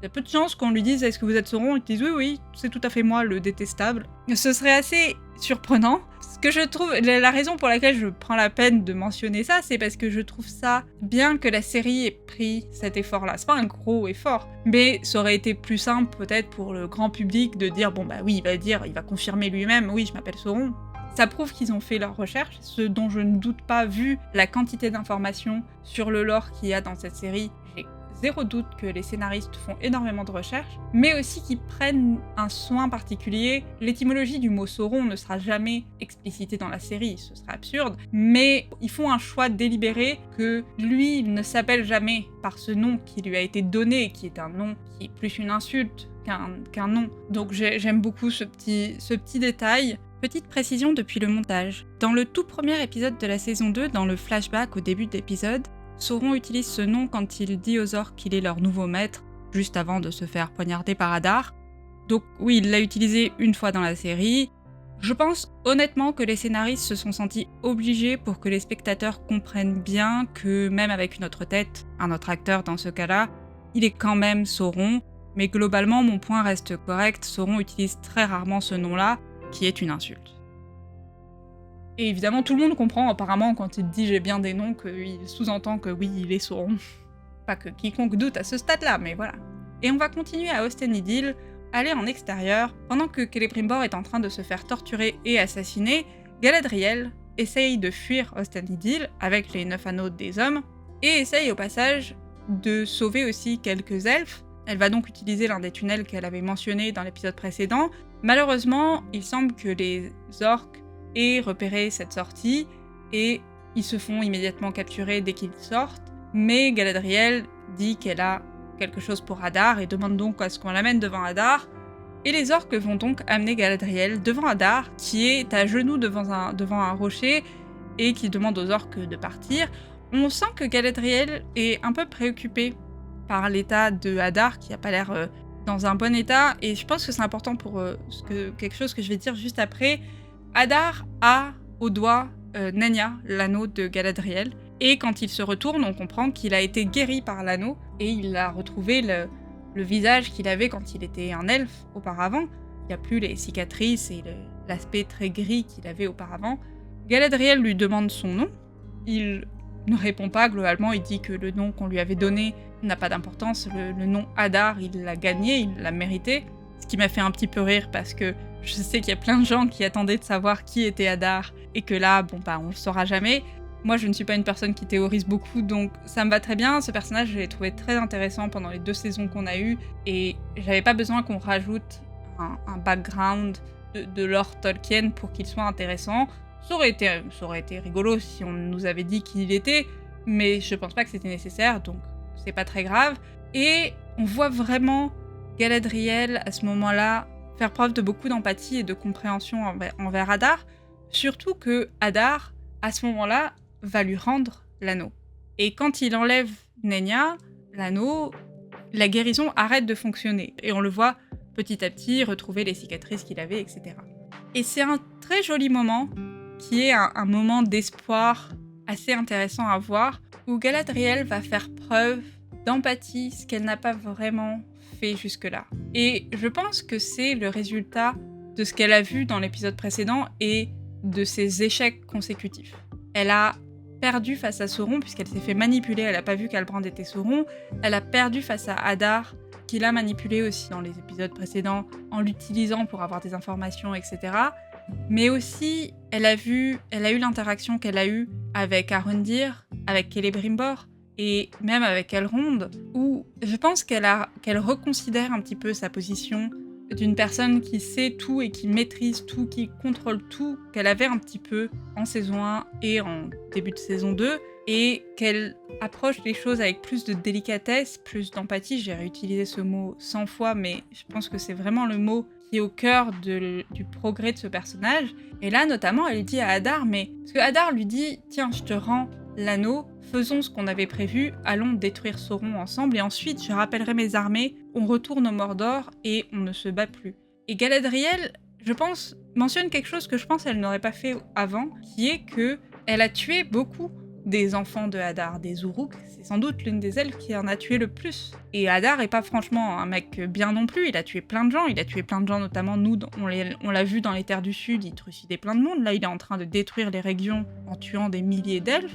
Et je pense qu'il y a un instant de compréhension entre ces deux personnages, où Hadar accepte de dire « Oui, tu as tué plein d'Uruk, de mes enfants, mais il faut s'arrêter. » Et Galadriel, je sais pas si elle voudrait s'arrêter de chercher Sauron, mais par contre, potentiellement, elle accepterait de pas pourchasser Hadar au Mordor. C'est pas exactement dit, mais il y a un moment où ces deux personnages se voient l'un dans l'autre, et qui est vraiment sincère et honnête, là où quand Sauron n'arrête pas de dire à Galadriel qu'ils sont similaires, il se trompe parce qu'il ne comprend pas ou très peu Galadriel. Et les choses qu'il voit, comme la partie d'obscurité qu'il voit en elle, qui est son désir de vengeance, etc., sont à des milliers de kilomètres de ce qu'est Sauron et de ce que représente Sauron.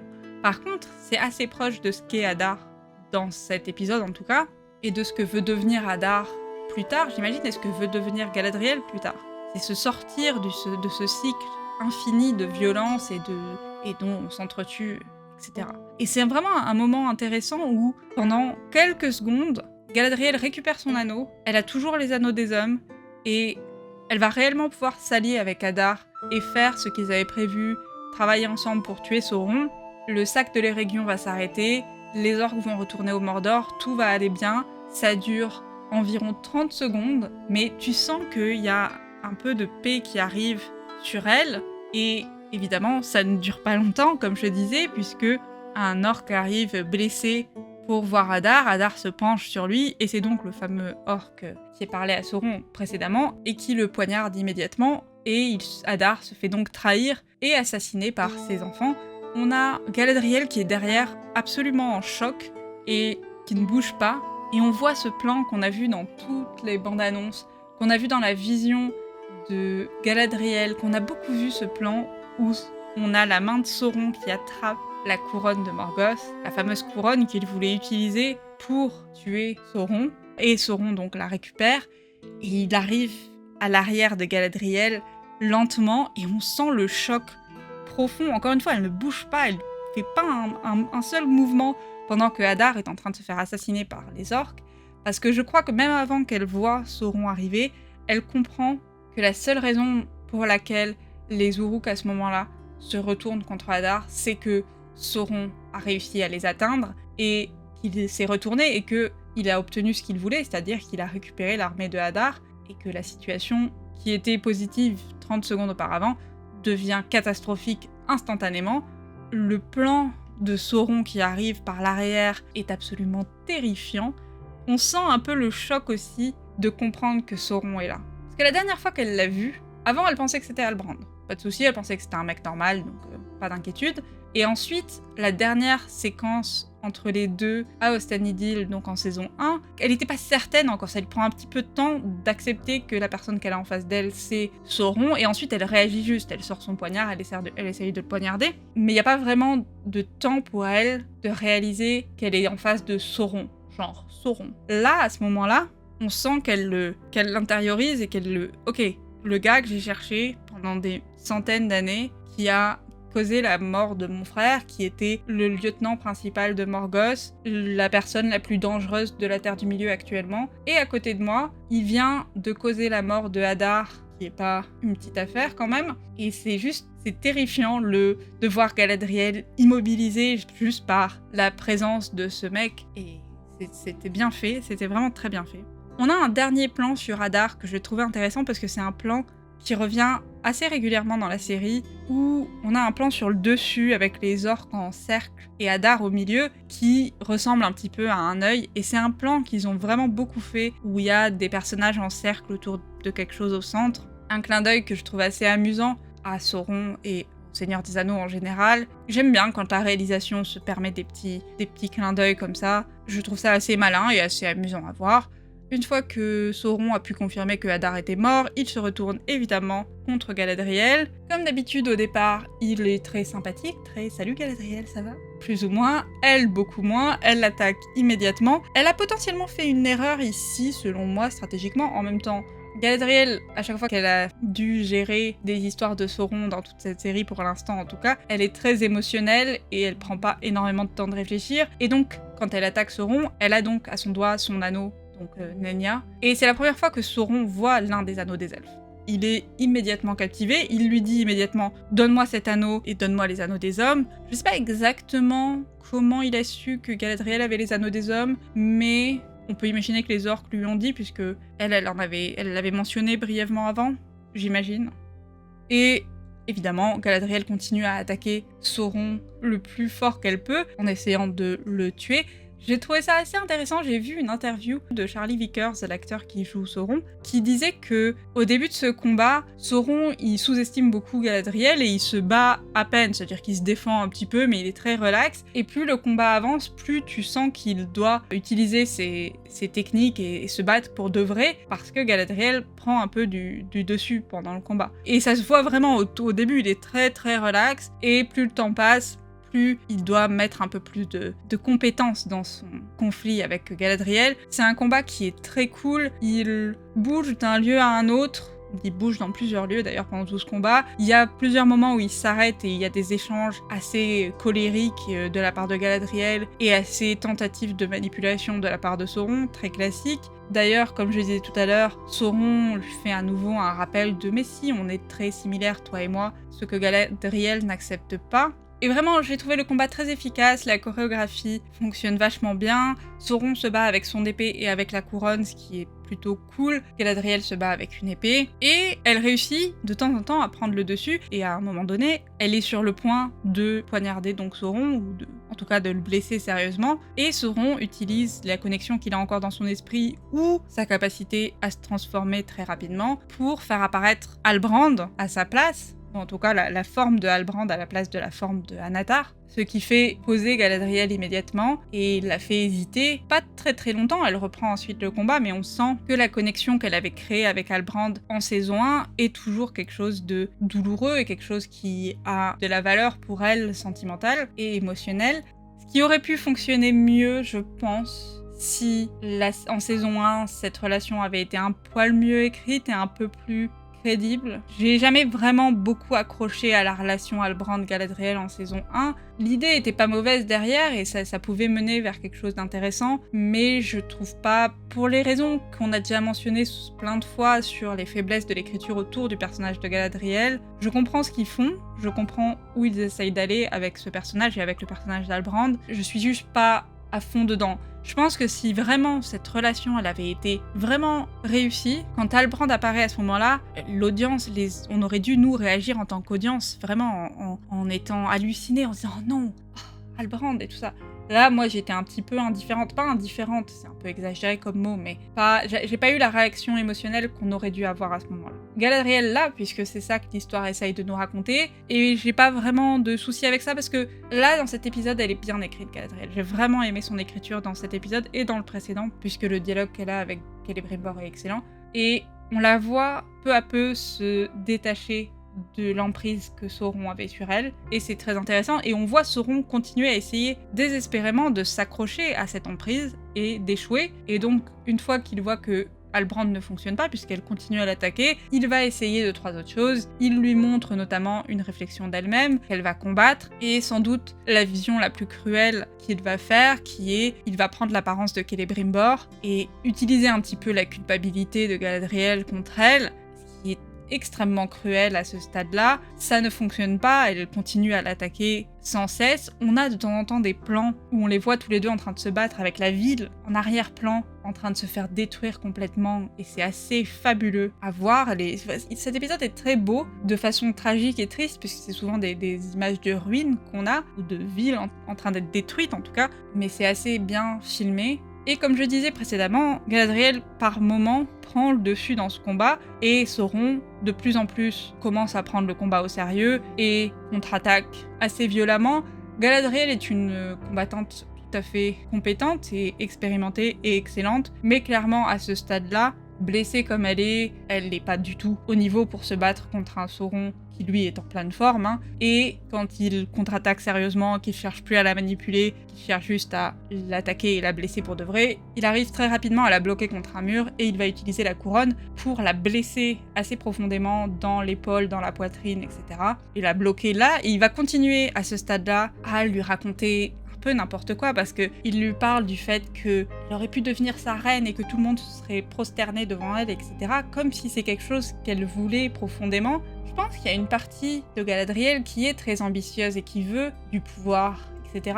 Je suis pas sûre que d'avoir les gens qui se prosternent devant sa beauté, que ce soit vraiment ce qu'elle veut au plus profond d'elle, et surtout là quelque chose que Sauron ne voit pas, qu'il ne voyait pas avec Celebrimbor, et qu'il ne voit pas depuis la saison 1 avec Galadriel. Ce qui est fascinant pour ce personnage, c'est que Galadriel, ce qu'elle veut plus que le pouvoir, plus que toutes les ambitions qu'elle peut avoir à ce moment-là de son histoire, c'est se débarrasser de Sauron. Son envie de vengeance, son envie de protéger la Terre du Milieu est supérieure à son ambition de régner. Et il a vraiment du mal à comprendre que quiconque puisse à ce point-là avoir envie de le tuer, au point où ses manipulations ne fonctionnent plus vraiment. Galadriel comprend à peu près à ce moment-là qu'elle est foutue, elle pense sans doute qu'elle va mourir, et elle dit à Sauron que les peuples libres de la Terre du Milieu lui résisteront toujours, qui est toujours une très bonne phrase. J'aime beaucoup, c'est un moment assez beau et assez fort pour ce personnage, et j'aime beaucoup cette version-là de Galadriel qu'on est en train de voir arriver, et ça m'a fait plaisir.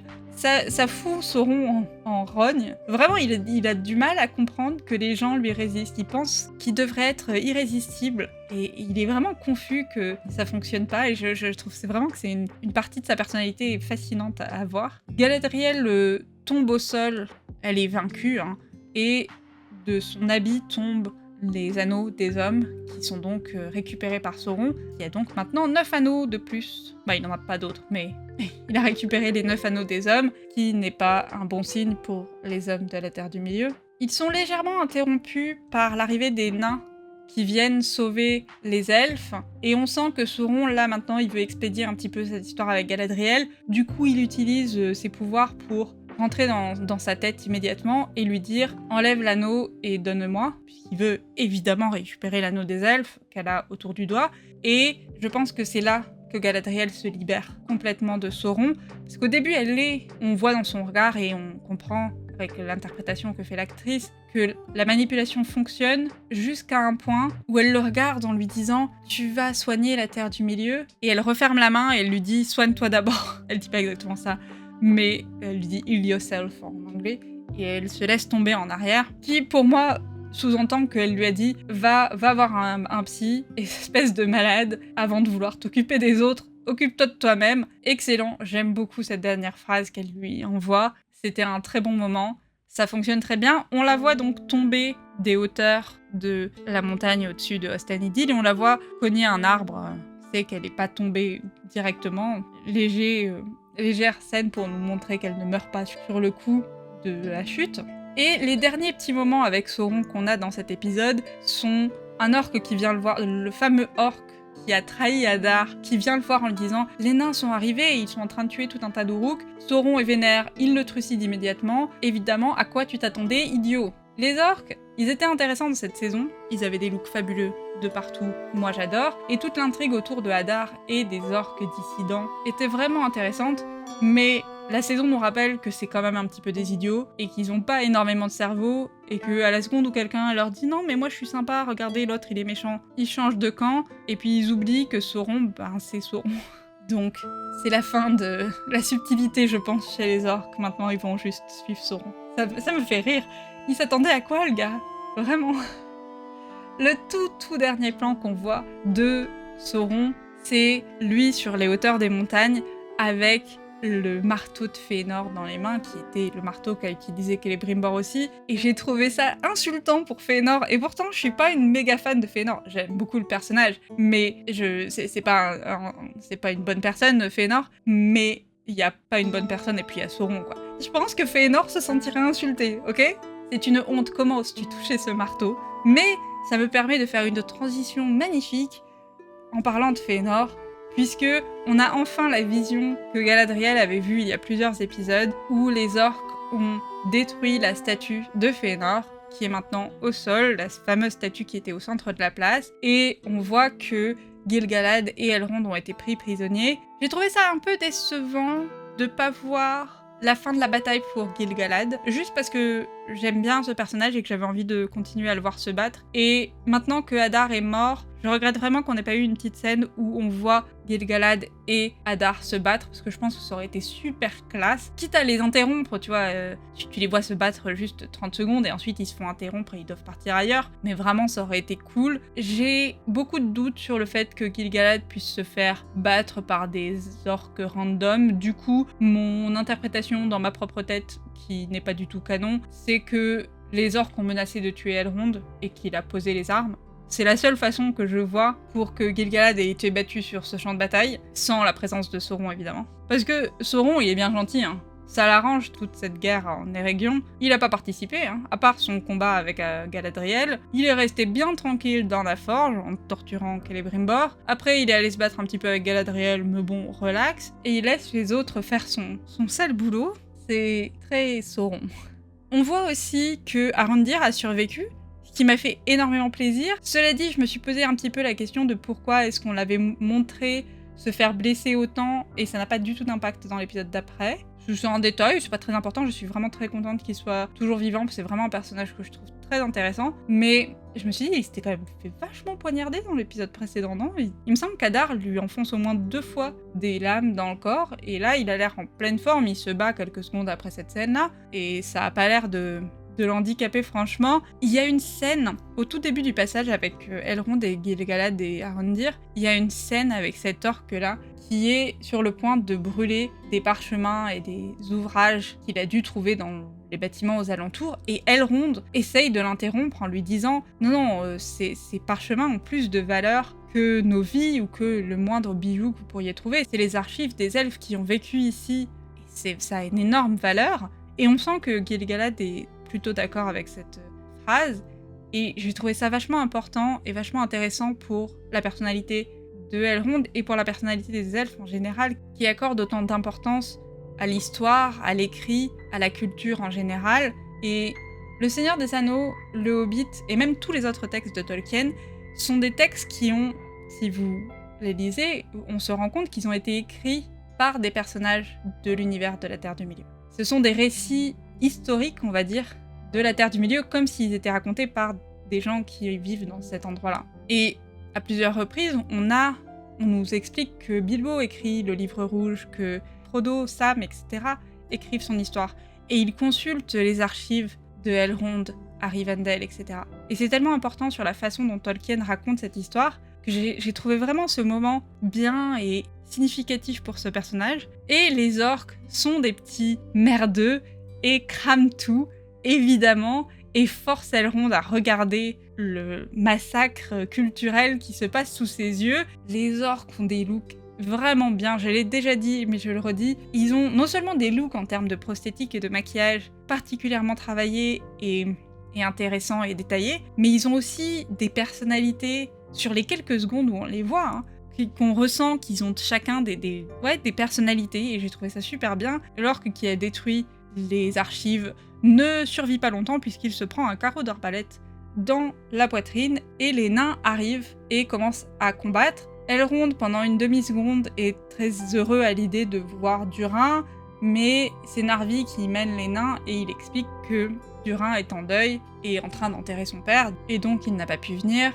Gil-galad, Elrond et Arondir commencent à combattre et se débarrassent des orques qui les entourent. Cette scène est une peinture de la Renaissance, avec Arondir qui a un carreau d'arbalète dans l'œil d'un orque, en train de prendre une dague de l'autre et de poignarder des gens.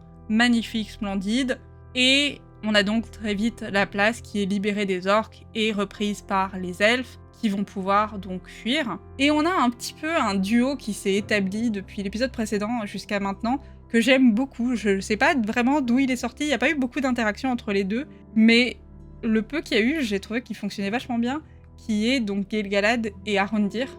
Le peu d'échanges qu'ils ont eu était, je sais pas, très fun, ça fonctionne bien. Je pense que Gil-galad a besoin d'un peu plus d'interaction avec d'autres elfes que juste Elrond et Galadriel. Et là, ça fonctionnait vachement bien. Et les deux remarquent que Galadriel est tombée de la falaise, ou en tout cas, ils remarquent que quelque chose est tombé de la falaise. Ils vont aller la voir et s'aperçoivent qu'elle est très profondément blessée. Gil-galad va essayer de la guérir en utilisant son anneau à lui, mais ça ne fonctionne pas vraiment. Elrond remarque que Nenya, l'anneau de Galadriel, est tombé à côté d'elle.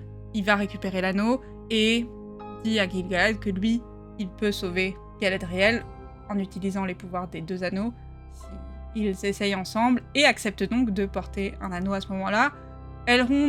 L'arc d'Elrond jusque-là était très anti-anneau et je pense que la perte de l'Eregion et le risque de perdre Galadriel est supérieur à tous les risques qu'il pense exister à l'idée d'utiliser ses anneaux, et donc il prend ses risques, évidemment, pour lui sauver la vie.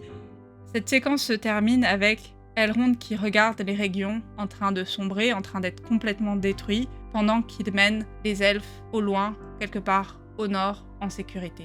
Et c'est la fin de l'Eregion telle qu'on l'a connue, et c'est la fin de cette ville, et c'est la fin des forgerons de l'Eregion, et c'est profondément triste. C'est une très belle séquence, et j'ai adoré tout ce qui s'est passé. Là, vraiment, c'était très qualitatif à tous les niveaux. J'ai trouvé que toutes les scènes avec Galadriel étaient excellentes, ce que je n'ai pas souvent dit durant mes vidéos, parce que j'ai souvent des petits soucis avec les scènes de Galadriel. Là, je les ai trouvées très bonnes.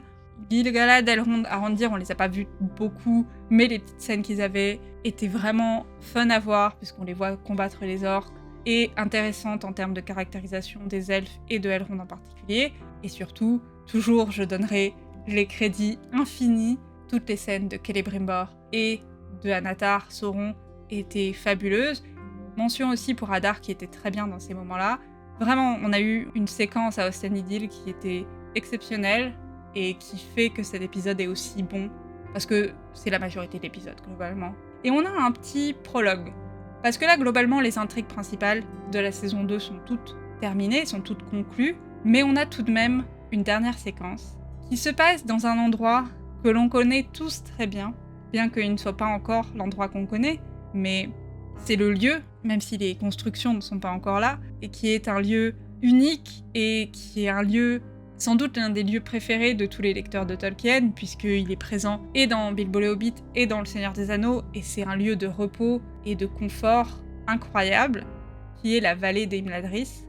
Et on retrouve Galadriel qui se réveille après avoir été blessée auprès de Gil-galad. J'ai beaucoup aimé, Gil-galad fait une petite vanne à ce moment-là en disant que c'est dommage qu'elle se réveille, parce qu'elle était quand même vachement paisible quand elle dormait. Et ce Gil-galad-là, je l'aime bien. Des fois, Gil-galad, cette saison, il m'a été un peu... J'ai un peu de difficulté à accrocher avec lui. Gil-galad qui fait un peu d'humour noir, j'aime beaucoup. Et on le sent, à ce moment-là, il a été un peu vaincu, ils ont perdu la bataille, même s'ils ont réussi à s'échapper, et que Sauron n'a pas réussi à obtenir tout ce qu'il voulait. L'Eregion est tombée, ce qui est une immense défaite pour les elfes. sent la lourdeur de ce moment, et en même temps ils sont dans ce lieu absolument splendide, et c'est un moment que j'aime vraiment beaucoup. On a une vue de la vallée d'Imladris qui est très très belle, ils ont beaucoup joué sur les couleurs pour que ça ait l'air très ensoleillé, et dernière fois de la vidéo, promis, je suis allée fouiller, évidemment, la Fraternité de l'Anneau, pour retrouver une des descriptions de Rivendell que l'on a. Il y en a plusieurs dans plusieurs livres, mais celle-ci, j'ai trouvé qu'elle matchait bien avec les images qu'on a vues dans la série, et je voulais vous la lire un petit peu. La citation est la suivante. Sam le mena par plusieurs couloirs et lui fit descendre de nombreuses marches, jusqu'à un jardin surélevé, au-dessus de la berge escarpée de la rivière. Il trouva ses amis assis sous un portique, du côté est de la maison. Les ombres enveloppaient le fond de la vallée, mais une lueur éclairait encore la face des montagnes loin au-dessus d'eux. L'air était chaud, le son des eaux courantes et des cascades bruissait alentour. Et le soir était rempli d'un faible parfum d'arbres et de fleurs, comme si l'été s'attardait dans les jardins d'Elrond. J'ai trouvé non seulement que c'est une magnifique description, que l'on peut voir, qu'on peut sentir. Oh, il est bon Tolkien quand même. C'est splendide. Petit texte. Mais surtout, j'ai ressenti un peu ça. On sentait là, que ce lieu, il était très apaisant. On pouvait presque sentir les odeurs des herbes et de l'eau et des arbres aux alentours. C'était vraiment un beau moment. Et on retrouve Elrond qui vient voir Galadriel, qui a l'air heureux qu'elle soit réveillée. Il lui rend son anneau. Et on sent, il n'y a pas beaucoup de dialogue entre les deux, mais on sent qu'il y a une nouvelle compréhension qui s'est mise en place. Et que le conflit qu'ils avaient eu tout au cours de la saison est terminé.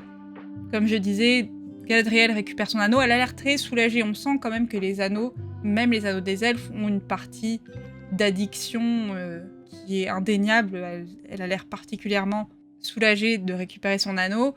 Et on voit aussi Arondir qui a l'air très heureux que Galadriel soit vivante. Les deux aussi ont une petite relation qui est assez intéressante qui se met en place. Ils ont eu quelques scènes en saison 1 et ils ont eu une scène vraiment bien en saison 2. Et donc ça va être intéressant de voir comment cette relation va se construire. Et d'ailleurs, je trouve que les quatre là, donc Galadriel, Elrond, Arondir et Gil-galad, ont vraiment un bon équilibre intéressant qui se construit sur cette fin de saison, qui j'espère va être une des bases de la prochaine saison sur les scènes qui vont se passer avec les elfes, de ce groupe de leaders des elfes qui vont lutter contre Sauron, et que, à partir de maintenant, ils vont le faire main dans la main. Ils ont été beaucoup en opposition, mais maintenant, j'espère en tout cas, ils vont fonctionner ensemble, et on sent que c'est un groupe qui peut bien fonctionner. En tout cas, ils sont assez plaisants à regarder ensemble. Gil-galad parle du fait qu'il doit s'adresser aux survivants de l'Eregion, et il doit décider si ils vont se battre ou se protéger, l'épée ou le bouclier. Quelle est la décision qu'ils vont devoir prendre maintenant alors qu'ils ont perdu cette bataille-là?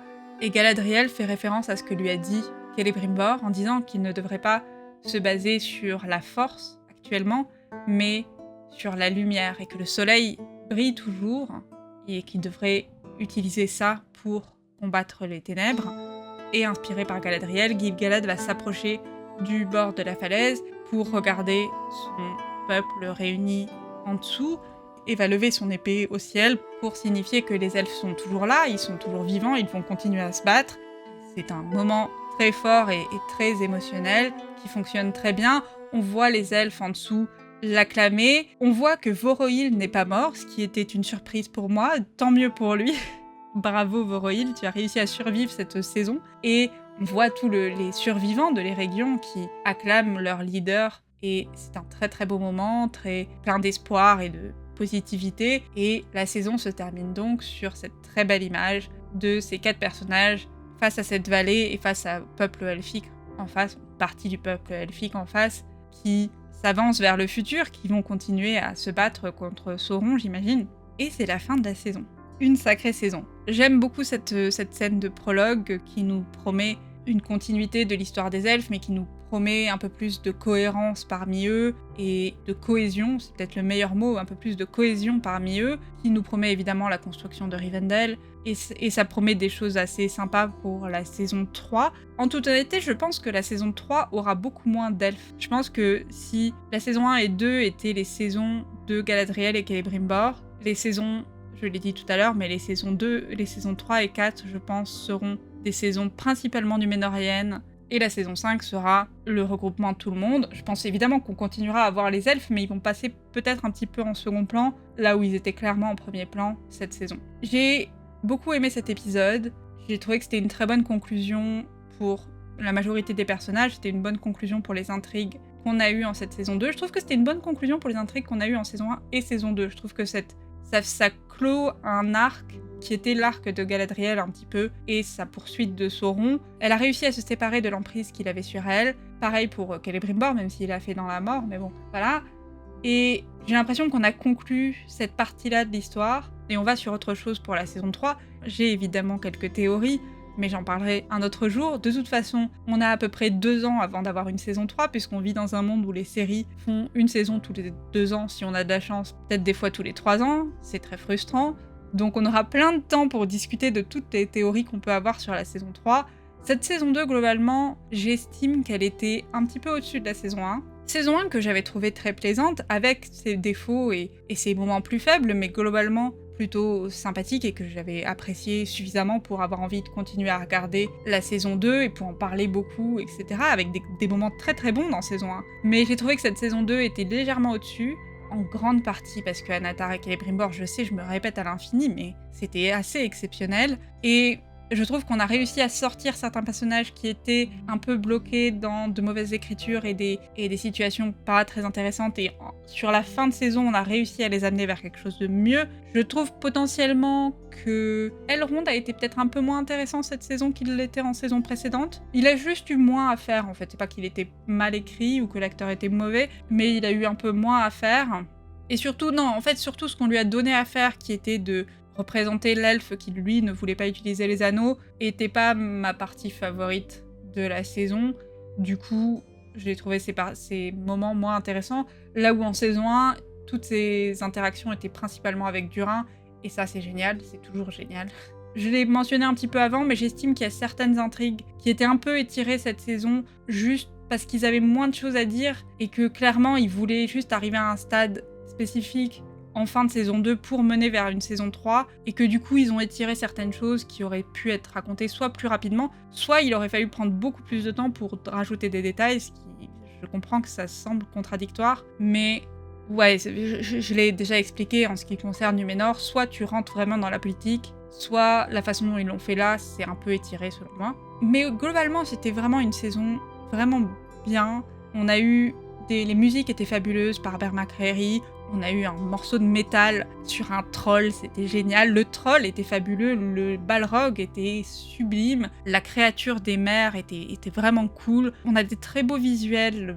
Encore une fois, je prends beaucoup de screenshots pour ces vidéos et du coup, je revois les épisodes à chaque fois dans leurs détails. Il y a tellement de moments super beaux. C'est vraiment une série qui met en avant la Terre du Milieu. Je continue à penser qu'ils ont des problèmes de temporalité et de représentation de l'espace. Je l'ai dit pas mal dans les premières vidéos, qui est qu'on ne sait pas vraiment combien de temps se passe et on a parfois l'impression que certains endroits sont très proches l'un de l'autre alors qu'on sait, parce qu'on a des cartes, que ce n'est pas le cas. Ça m'embête un petit peu. Je pense par exemple, si je fais une évaluation basée sur le peu d'informations qu'on a, que là il s'est passé environ 1 an entre la fin de la saison 1 et la fin de la saison 2. C'est mon estimation.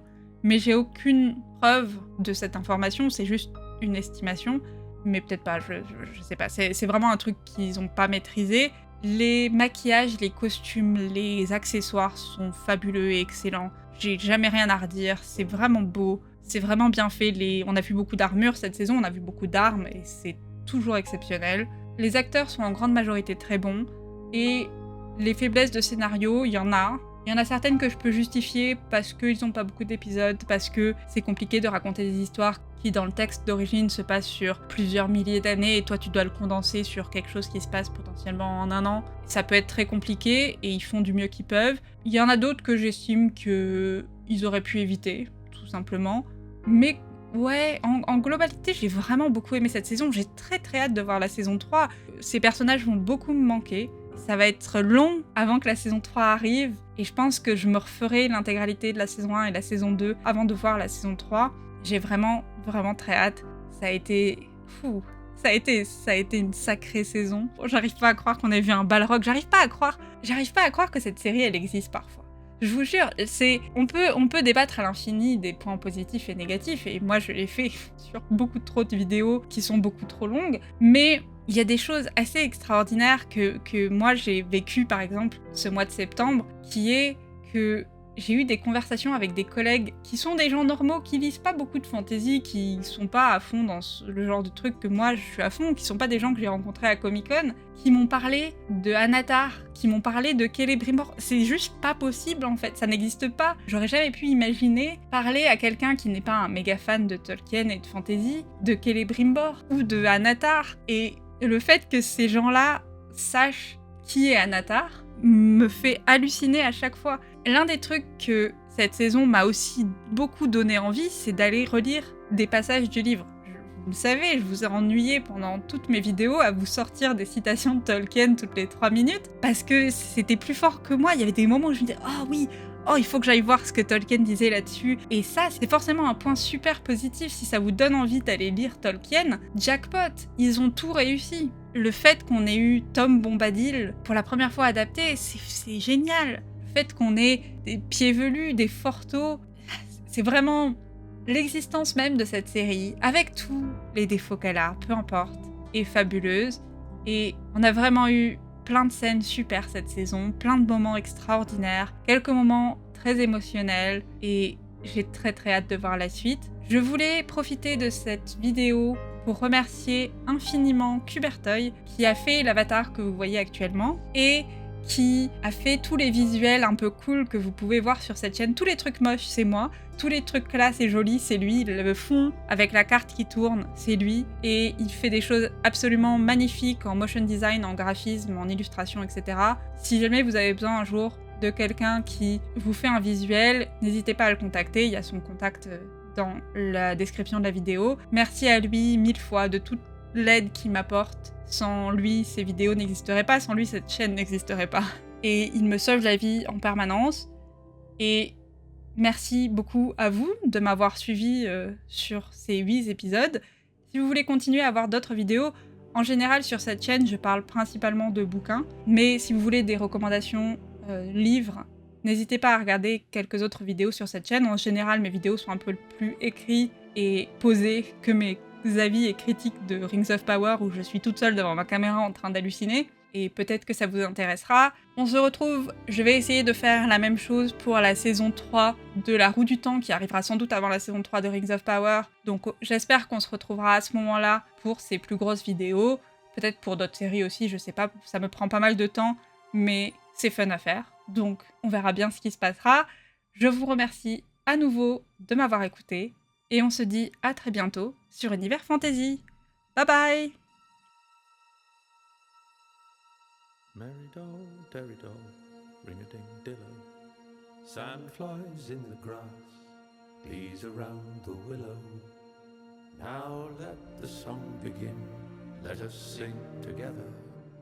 Of sun, stars, moon and mist, rain and cloudy weather. Light on the budding leaf, dew on the feather, wind on the open hill, bells on the heather. Old Tom Bombadil is a merry fellow, bright blue his jacket is, and his boots are yellow. Reeds by the shady pool, lilies on the water, Old Tom Bombadil and the river daughter.